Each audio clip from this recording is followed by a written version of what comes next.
Morning sir. Good morning. मैं जानना चाहती हूँ कि हम सिचुएशन को बिल्कुल ऐसे कैसे देखें कि हमें सिचुएशन से बाहर निकलना है।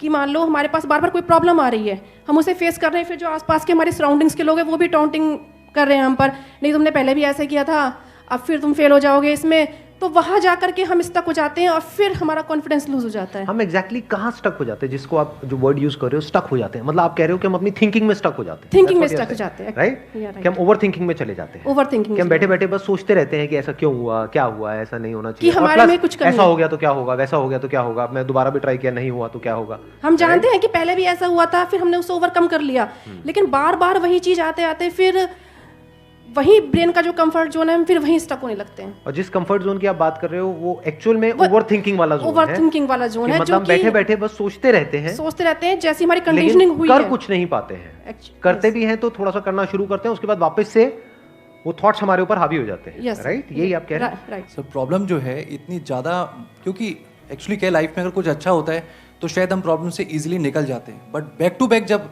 आपको फेलियर्स ही मिल रहे हैं उस टाइम पे भी आपको फिर दिखना ही बंद हो जाता है कि हाँ, निकलने का भी कोई रास्ता है। प्रॉब्लम सबसे बड़ी पता है क्या है, कि सबको यही लगता है कि हमारी प्रॉब्लम सबसे बड़ी है। अगर यहां पर मैं एक एक करके सबको बोलूं कि आप बताओ कि आपकी लाइफ में क्या क्या प्रॉब्लम्स आई या अभी क्या प्रॉब्लम्स चल रही है, तो आई एम श्योर कोई सोच भी नहीं सकता कि अच्छा ऐसी प्रॉब्लम्स भी कोई फेस कर सकता है क्या। तो इन प्रॉब्लम्स के बावजूद भी कुछ लोग आगे बढ़ पाते हैं, कुछ नहीं बढ़ पाते हैं। That is the big question कि एग्जैक्टली हम स्टक कहां पर होते हैं।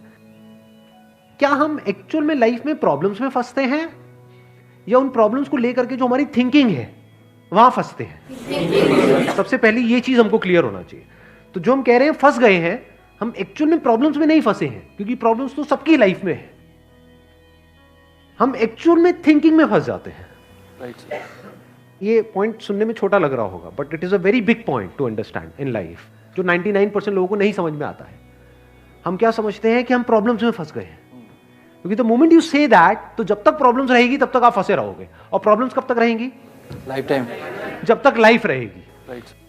बट द मोमेंट यू से कि मैं प्रॉब्लम्स में नहीं फंसा हूं, प्रॉब्लम्स मतलब लाइफ में नहीं फंसा हूं, मैं लाइफ के बारे में जो मेरी थिंकिंग है उधर मैं फंस गया हूं जाकर के। अब मैं उस थिंकिंग को कैसे चेंज करूं? Right. If you say that, तो वो आपके हाथ में पूरा कंट्रोल है। But if you ask me this question कि मेरी लाइफ की जो प्रॉब्लम्स हैं वो कैसे सॉल्व हो, तो उसका कोई जवाब नहीं है, क्योंकि वो कभी नहीं होगा। आज आपकी एक प्रॉब्लम है, वो सॉल्व हो भी जाएगी, कल कोई और प्रॉब्लम आ जाएगी, परसों कोई और आ जाएगी, फिर कोई और आ जाएगी, फिर कोई और आ जाएगी। Right sir. तो कैसे हम अपनी थिंकिंग को चेंज करें? सिंपल। थिंकिंग चेंज हो गई तो सब चेंज हो जाएगा। सब चेंज हो जाएगा, क्योंकि प्रॉब्लम्स को देखने का नजरिया बदल गया तो प्रॉब्लम बदल गई। एक बंदा जिसकी थिंकिंग नहीं फंसी हुई है, उसको आप चारों तरफ से फंसा दो, वो निकल जाएगा। लेकिन जिसकी थिंकिंग फंसी हुई है, उसको आप जा करके दुनिया जहान के सारे रिसोर्सेज दे दो, पूरा का पूरा खजाना भी दे दो, तब भी वो नहीं निकल पाएगा, तब भी रोएगा बैठ करके कि क्या मेरे को चारों तरफ खजाने से कैद कर दिया। अरे भाई, खजाना है, कैद नहीं है। देखे ना ऐसे लोगों को जिनके पास में सब कुछ है लेकिन रोते रहते हैं। तो सब कुछ मिलना इज नॉट अ सॉल्यूशन। जिनकी लाइफ में कोई प्रॉब्लम नहीं है वो भी रो रहे हैं। सो अब आता है कि इसका सॉल्यूशन क्या है, कि we are stuck in our thought process, how to get out of it. तो सबसे पहली चीज ये समझनी है, ज्यादा सोचने से कुछ नहीं होता है, सही सोचने से होता है। अभी सही सोचना क्या है? What is right thinking, not positively सोचना। इसको भी ध्यान से समझ लेना। पॉजिटिव सोचना क्या सही सोचना होता है? फॉर एग्जाम्पल, आगे आप जा रहे हो, किसी जंगल में हो और आगे दलदल है, और आप पॉजिटिव सोच रहे हो, मेरे साथ में कभी कुछ गलत हो ही नहीं सकता, मैंने तावीज पहना हुआ है, ये मुझे बचाएगा। बहुत लोग हैं बहुत पॉजिटिव है लाइफ को लेकर के, बट क्या उनकी सोच सही है? अभी सही सोचना क्या है?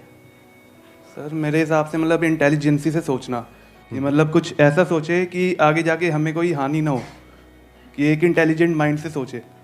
अभी इंटेलिजेंट क्या है और फूलिश क्या है? एक है फूलिश तरीका सोचने का, बेवकूफों की तरह सोचना, एक है इंटेलिजेंस के साथ में सोचना। What is intelligence? जिसको हम इंटेलिजेंस कहते हैं, वो इंटेलिजेंस क्या है? साइंस को इंटेलिजेंस कह सकते हैं? नहीं कह सकते। नहीं कह सकते। तो किसको कहोगे? सुपरस्टिशंस को इंटेलिजेंस कहोगे? सुपरस्टिशंस मतलब क्या? बिलीफ, कुछ भी मान रखा है, उसको पकड़ के बैठे हुए, उसके हिसाब से एक्ट कर रहे हैं, उसको इंटेलिजेंस कहोगे या साइंस जिस तरीके से आगे बढ़ रही है उसको इंटेलिजेंस कहोगे? एग्जैक्टली। तो साइंटिफिक वे ऑफ थिंकिंग समझना पड़ेगा, वो क्या है, उसको अपनी लाइफ में लगाना पड़ेगा, तब आप कह सकते हो आपकी जो थिंकिंग है वो सही है। अब ये साइंटिफिक थिंकिंग मतलब क्या? रियलिटी को एज इट इज देख लेना, दैट इज साइंटिफिक थिंकिंग। यही तो है, और क्या है? There are laws of this universe, उसको एज इट इज देख लेना, उसको ऑब्जर्व करना, यही तो है साइंटिफिक थिंकिंग। उन लॉज को बदलना नहीं, क्योंकि साइंस बदल नहीं सकती उन लॉज को। लॉ ऑफ ग्रेविटी को साइंस बदल नहीं सकती है, उस लॉ को समझ करके उसके हिसाब से एक्ट कर सकती है। इसी साइंटिफिक थिंकिंग को अगर हमको अपनी लाइफ में लगाना हो तो इसका मतलब क्या? एक थिंकिंग हो सकती है लाइफ से रिलेटेड, जो भी आपके दिमाग में कचरा भरा पड़ा है बचपन से लेकर के आज तक, जैसा आपको समझाया गया है लाइफ के बारे में।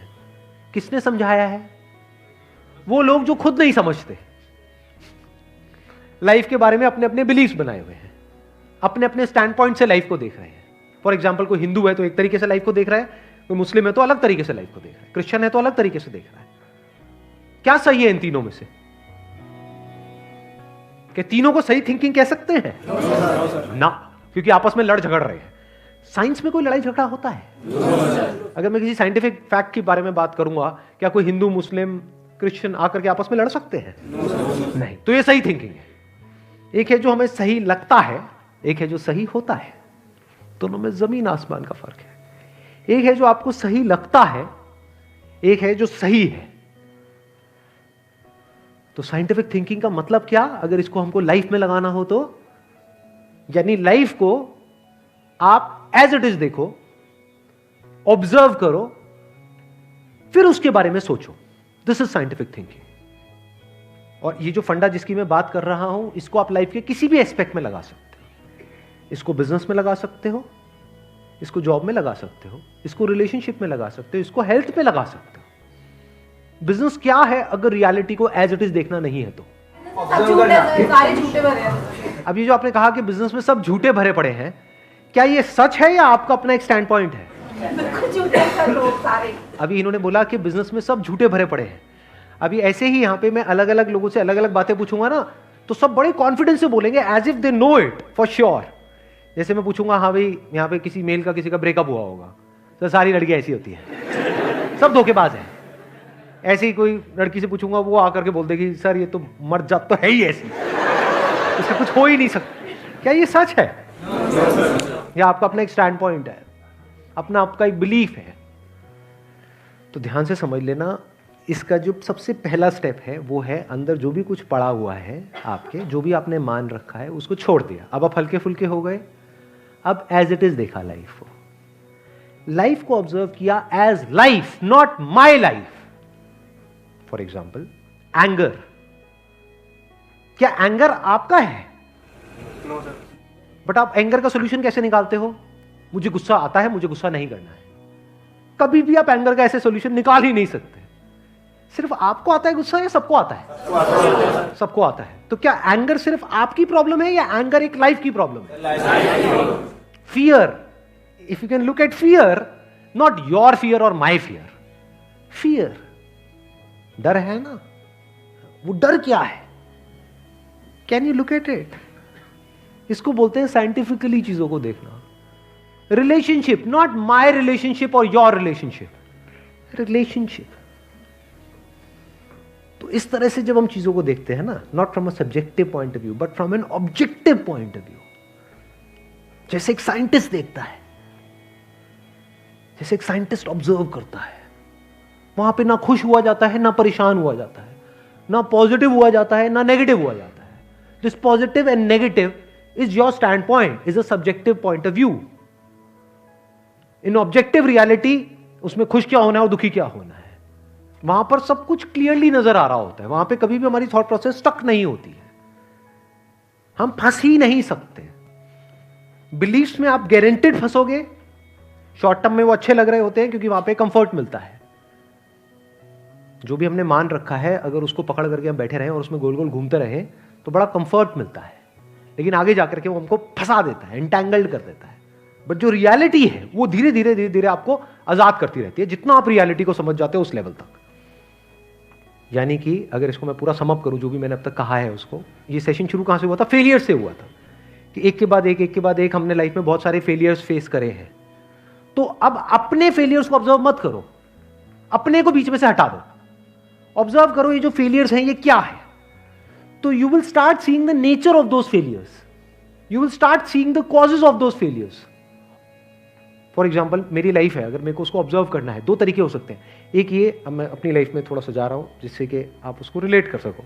मैंने पास में कुछ गलतियां करी, बहुत बड़ी बड़ी गलतियां करी, मेजर लॉसेस हुए। तो एक एंगल तो ये हो सकता है मैं ऐसा कैसे कर सकता हूं।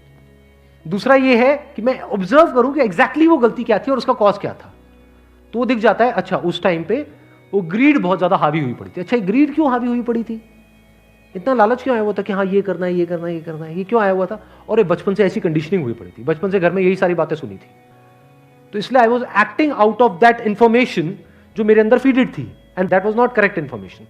वो सारी इंफॉर्मेशन गलत थी, जिसकी वजह से मैंने जल्दी से एक्ट किया, बिना सोचे समझे, बिना सही थिंकिंग के एक्ट कर दिया, उस वजह से जाकर के फंस गया। तो मुझे उस बंदे ने नहीं फंसाया, मैं खुद फंसा अपने लालच की वजह से। तो अब ये क्लियर हो रहा है हम कैसे देखते हैं। तो वंस वी सी दैट, तो अब मैं उससे पूरी तरह से फ्री हो गया, because I understood something which is very basic in life, जिसकी वजह से पूरी की पूरी लाइफ एक अलग ट्रैक पे निकल गई। क्या समझ आया? कि कभी भी ग्रीड से एक्ट नहीं करना है। अब इसको हम समझते हैं, कैसे समझते हैं? मॉरल साइंस की बुक से। वो सब बकवास है, ये लालच नहीं होना चाहिए, सबके अंदर लालच भरा पड़ा है। बट लालच हमको कैसे फंसाता है, इसको ऑब्जर्व किया अपनी गलतियों के बेस पर, और फिर समझ आया अच्छा ये होता है। लालच से ग्रोथ नहीं होती है। लालच से आप पैसा कमा सकते हो, बट उसको आप ग्रोथ नहीं कह सकते, क्योंकि आप डिग्रेड हो रहे हो, तो आप एक्चुअल में ग्रो नहीं कर रहे हो। एक्चुअल ग्रोथ में उसको कह सकता हूं जो होलिस्टिक ग्रोथ हो, उसको ग्रोथ बोल सकते हैं। आपने पैसा तो कमा लिया, लेकिन डर में जी रहे हो कि मैंने इतने घपले कर दिए हैं, अगर किसी ने पकड़ा गया तो पता नहीं क्या हो जाएगा, क्या फायदा ऐसी लाइफ का। उसको आप ग्रोथ कहोगे? Can you call it growth? ना। तो लालच से ग्रोथ नहीं होती। तो ये चीजें समझना बारीकी से, स्टेप बाय स्टेप, तो आप गलतियों का पूरा नेचर समझ सकते हो। The nature of mistakes, the kinds of mistakes, the types of mistakes, और उनके कॉजेस क्या होते हैं। और जैसे ही हमको ये सब समझ आ जाता है और साफ दिखने लग जाता है, तो वो गलतियां होनी हमसे बंद हो जाती हैं। और जितनी भी गलतियां हो सकती हैं, उन सबके अगर नेचर समझ आ जाते हैं, तो गलतियां होने की पॉसिबिलिटी फ्यूचर में ऑलमोस्ट खत्म हो जाती है। प्लस जब समझ आ गई है उसकी रियलिटी, तो वहां पे ओवर थिंकिंग के लिए जगह नहीं होती है, अपन थिंकिंग में स्टक नहीं होते हैं। Wish you all the very best. Thank you so much for coming.